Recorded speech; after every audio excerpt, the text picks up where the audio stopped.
Hello and welcome to another episode of SA Politics Unspun. Today we're in the Gauteng Legislature examining how the provinces of South Africa work. When you look at the provinces in South Africa, it's important to recognize our history, how big a country we are. And one of the compromises agreed to at CODESA during the early 1990s was that South Africa would have provinces, 9 of them. As a result, a compromise was reached that saw the provinces being assigned certain powers. So, national government has certain powers, the provinces have some powers, and the municipalities, the local councils, have still other powers. The two main powers that the provinces deal with, the reason you'll see them in the news all the time, are education and health. As a result, the provinces run our schools and they run our hospitals. And it's for these reasons that the MECs for education and health are people you'll see in the news literally every week. Provinces get most of their money from the national government, and as always in life, whoever controls the money literally does call the tune.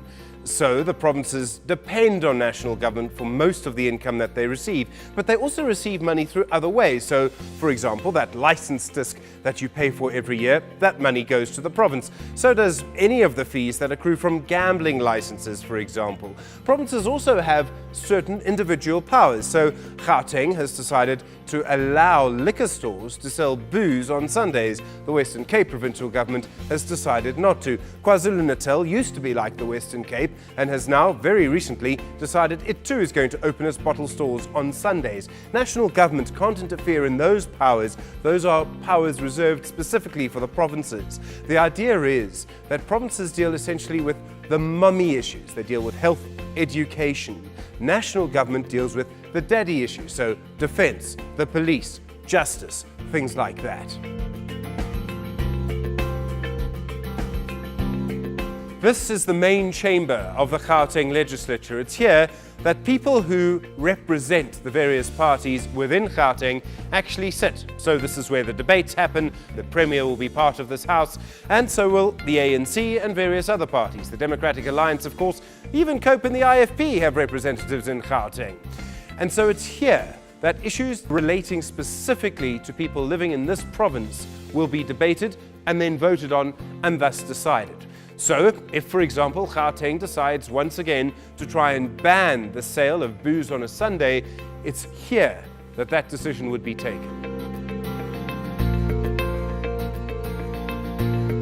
There's been much debate over the last few years as to how much power the provinces should have and whether we should keep all 9 of them. Within the ANC, there's been a long debate about this as well, about whether we should go back to 4 provinces, maybe we should have 5. And the reason for that is that each province has its own administration. They're expensive to run. As a result, the argument goes, we should start to look at whether or not we should cut down the number of provinces. But there's a very good reason why this won't happen, because each province of the ANC has its own leaders, and none of those leaders want to give up power. At the same time, Helen Zille and the DA in the Western Cape are never going to allow the ANC to try and remove the power that they have in that province. As a result, it seems very likely that we're going to stay with 9 provinces for quite some time to come.